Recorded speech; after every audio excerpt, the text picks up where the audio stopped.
Running a DVD store can have its ups and downs.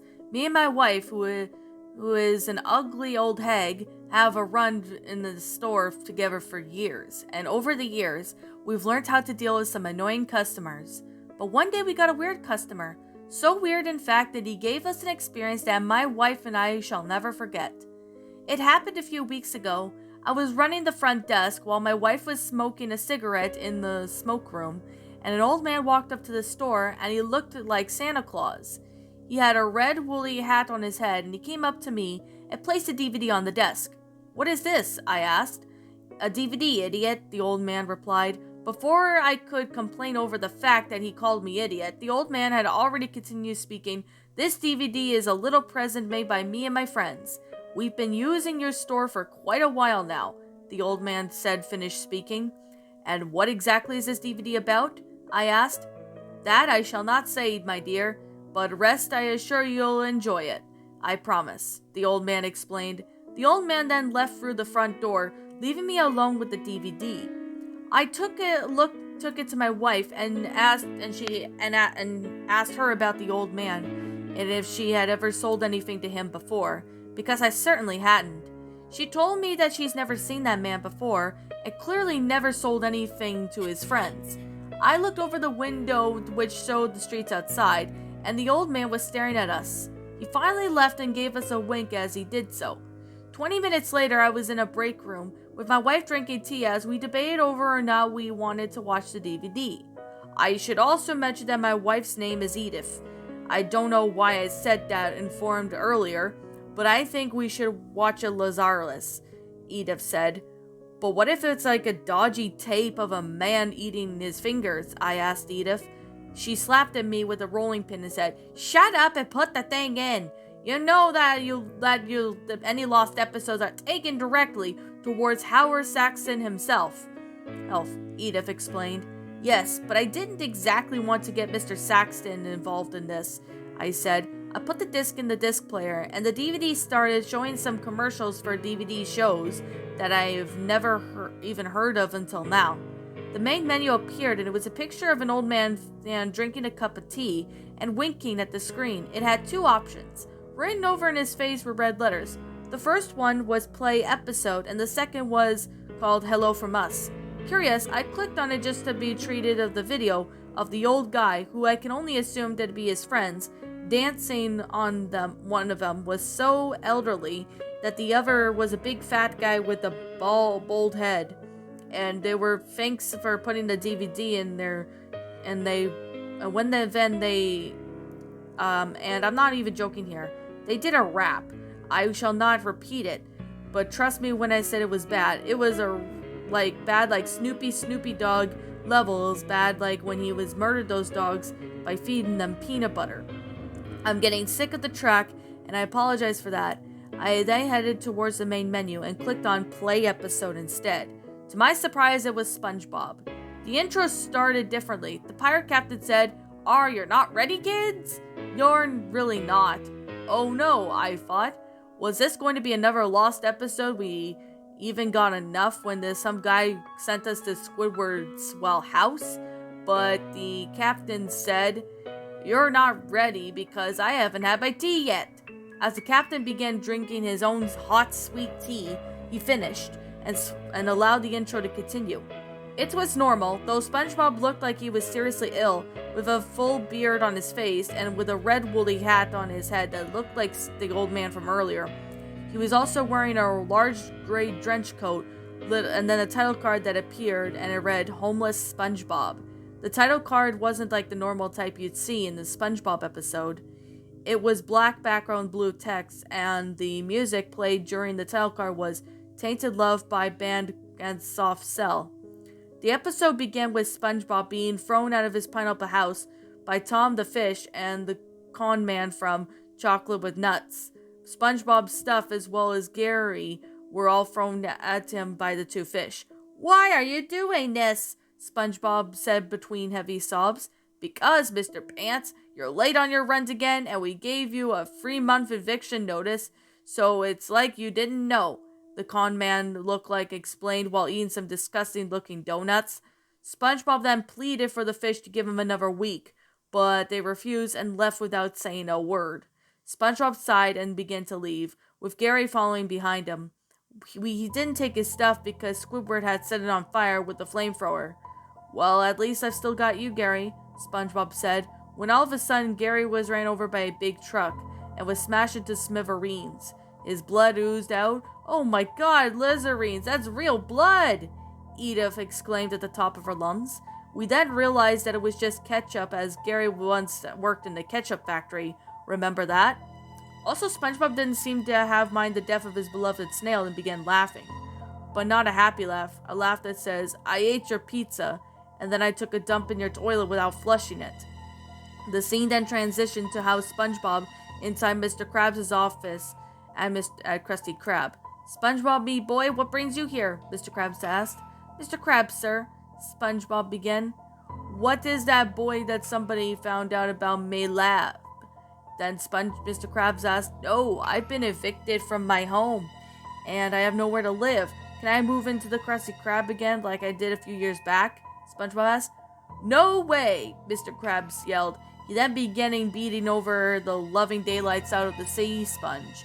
Edith passed out on the floor, but I didn't bother to check on her. I just continued to watch the episode.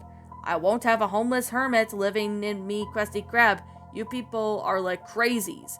But worse, Mr. Krabs yelled at the top of his lungs before throwing SpongeBob out of the Krusty Krab. And if you ever come back, we'll cut you into pieces and make you into a lamp, Mr. Krabs said as he made his way back into the restaurant. Right, think, SpongeBob, think, SpongeBob began saying as he walked through the streets of Bikini Bottom late at night. There were loads of homeless people in Bikini Bottom, so there must be all some sorts of homeless shelters around here somewhere, SpongeBob said. Then he searched through the streets 2 hours, and believe me, I checked my watch. He reached a dark alleyway where a fish wearing a chef's costume was sitting. Food, please, SpongeBob cried out. No food, only drugs, the fish said. Will it take away the pain? SpongeBob asked. Does it look like a man eclairs with a spoon? Of course it will help. The dealer gave some SpongeBob a big dose of the stuff and then said, At first it's free, but then it goes up like a ducking race car, the dealer said. At the end, the time title card then appeared, which read 2 months later, and it showed a montage of SpongeBob living out in his homeless lifestyle. The music played during the montage was A Whole New World, sung by an Irishman. It showed SpongeBob had become heavily addicted to drugs, and he also began robbing shops, including the Krusty Krab and the Chum Bucket, just to keep himself from dying of hunger, as well as in fact he needed the money to get more drugs.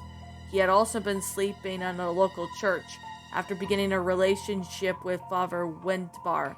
He was also donning and looked like in the intro with the trench coat and the woolly hat to beat. However, then it showed a scene of SpongeBob again, trying to break into the Krusty Krab so he can get some money to get some more drugs. However, he was shot down by Mr. Krabs, who was carrying a bazooka for some reason. It killed SpongeBob instantly. You little yellow bastard. I treated you like my son, my boy, Mr. Krabs cried as he shot himself. He didn't die, he instantly became a changed crab. But then it showed a montage of Mr. Krabs living out his life as a generous crab in the whole Bikini Bottom. He is also seen throwing Pearl out of the house, as he became, a racist towards whales for some unknown reasons. The episode then ended with no credits, and instead of cutting straight back to the main menu, Edith got up and grabbed her wrinkly chin and forced her head to look at the screen. We need to get Harold Saxon in, I said. I should also mention that the menu had a picture of SpongeBob doing drugs. Then Mr. Krabs was wearing a weird outfit. Okay, it's kind of hot actually. I'm getting off topic again, aren't I? I called Harold Saxon, and as soon as he heard the words of Lost Episode, he said, I'll be right over. So if you're wondering who Harold Saxon is, I will know you are, my lovely reader. He is basically a man who plans to destroy every Lost episode on the planet. First, he began his crusade with Squidward's, not alive anymore, back in 2004 or 2005. I don't know the bloody date, alright? Saxton still has the Lost Episode creators thrown in the maximum security jail. Saxon soon arrived with 3 people following behind him, and the 2 of them being police officers, Sam and Max, who are anthropomorphic animals. Sam was a dog and Max was a rabbit. Just don't ask. Like, seriously, don't ask. The final person right in the middle-aged person was a heavy British accent. "Who these clowns here for, Mr. Saxon?" I asked. Only a massive slap across the face from Saxon's gloved hand. "I'm talking here. These cops are Sam and Max, the best cops and detectives in the entire force. And this?" I asked, pointing to the middle-aged man. "This is Oliver Charles. He is the transportation." Saxon explained. "The cars disappeared, sir. There's no record of it. It just vanished." Oliver cried out, and I rolled my eyes. "I didn't have time for your love story right now in here, Mr. Saxon," I said, as I heard them into the smoke screen, and we began smoking joints, while Edith made cups of teas and scones. "I hate scones. Let's see this Lost Episode then," Sam said as I put the disc in the player. After we were done watching the DVD, Sam looked at me bewildered and said, "Good God, and that is real?" He then continued speaking with, "It's not a hoax or a fan-made animation?" I shook my head. "But this old man," Saxon began, "how did he and his friends get their hands on the original voice actors of the series?" "I don't know," I admitted. "When me and Max got back to the police station, I put a boundary on this old guy's head and followed conspirators." Sam then explained that he's drunk his tea down within 1.5 seconds. "That's not the only thing," Mr. Saxon said as he continued. "This bald guy believed that it's either a lost episode entitled SpongeBob Needs Help, and his name is Rabe Manuels, and he was masquerading as a policeman for some time. We have finally found him," Saxon finished. "He then tried to kill the person who saw the episode, but the fellow officers intervened and just right there in time," Saxon explained. "We have been trying to catch him for months," Max said. "Maybe he's in here," Oliver said as he did an evil laugh. He then took off the zip and hat on his head for some reason, and stripped down to reveal none other than Rabe Manuels himself. "Ah, that's better," Rabe said as he let out a massive fart. "Oh, that's him, Rabe," Sam said. Sam, Max, and Harold then cried out in illusion. "Who are you, really? And what have you done with Oliver?" I asked. "I am Rabe Manuels, of course, and these are my friends," Rabe said, as the old man from earlier and the other old man who in the video walked in. "What are their names?" Sam asked. "I'm Wilfred Mott," the old man explained, "and I'm John Cornwall, and it's time for a lot for you to burn with us," John said, as a man wearing a hazmat suit then walked in, pointed his flamethrower towards us, and as they continued to their chant, "Burn with us, burn with us, burn with us," we all backed up against the wall as I closed my eyes, bracing for impact. And that, my little pretties, was Homeless SpongeBob, Part 1. A SpongeBob funny pasta written by Matthew Bumford. What are my final thoughts on the story? Well, this one was... I'm gonna be completely honest. This one was actually a pretty funny story, I would have to admit. Like, I kind of remember Shadow Reader narrated this one back on his old channel before it got terminated. So, I really have to say, this is the first part of Homeless SpongeBob, and I honestly found this one to be really funny. Like, I really do like how there's a lot of effort into the story being put into it. Like, I like the concept itself. I like the good grammar, the sentence structuring, the storyline. It's pretty good. And I have to say, Matthew Bumford, this is actually a pretty good, funny pasta. I know I have read a few of your other SpongeBob funny pastas in the past. Those ones are pretty good. Like, I remember a few SpongeBob ones that you did in the past that were really damn well good. And I honestly have to say, when I read this story, I really loved how, everything about this story went out. It was pretty funny. I'm not gonna lie. It was really funny. It was definitely well made. It was fantastic. I really do like how, the concept of this story went out. It's a pretty good story. Now, with that being the case and that being said, I did see your part 2 of Homeless SpongeBob along with part 3. I will be reading those in the future, just not sure when I'll be able to have time to narrate those, but I could definitely promise you now that I will narrate those whenever I get the time. Not going to entirely guarantee it, but I will try and find the opportunity to, well, narrate those because I actually took a look at them the other day and they're actually pretty good. Well, I actually have to say I can honestly see SpongeBob being homeless. I think SpongeBob did an episode of it maybe one time. I'm not too sure, but with all due sincerity, I definitely would have to say it was definitely a pretty interesting pasta, especially with how it all went out, and especially with what the concept of the story, really how it went out and what it really was. Now, I really do find this one to be funny. It was a pretty good pasta for what this is, and this is on the Spin Pasta Wiki in case if you guys are wondering. So, I really recommend you guys can go and check out this story. It's pretty good. And I really recommend you guys, check out this story. It's a pretty good one, and I recommend you now. You're gonna love this story. It's really well made in detail. It's pretty good. Really do find this one to be, rather interesting for how this story went out. It's a pretty good one. So, yeah, I definitely have to say, this story was something, but it was still pretty funny. Now, yeah, I did stifle a few laughs while I first read this, so I had to, try and keep my, trying to contain my laughter. It's still a pretty good one, so I definitely would have to say it was definitely a very good pasta. I still like it. It actually had a really good concept for, the story. I really recommend you guys can go check this story out. This is on the Spin Pasta Wiki. If you guys want to go check it out, feel free to go check it on the Spin Pasta Wiki. It's pretty good. I would have to admit it's a really good one, and I'll say this right now: you're not gonna be disappointed. It's pretty good. I'm not gonna lie. It's really neat, and I honestly found this one to be, amazing.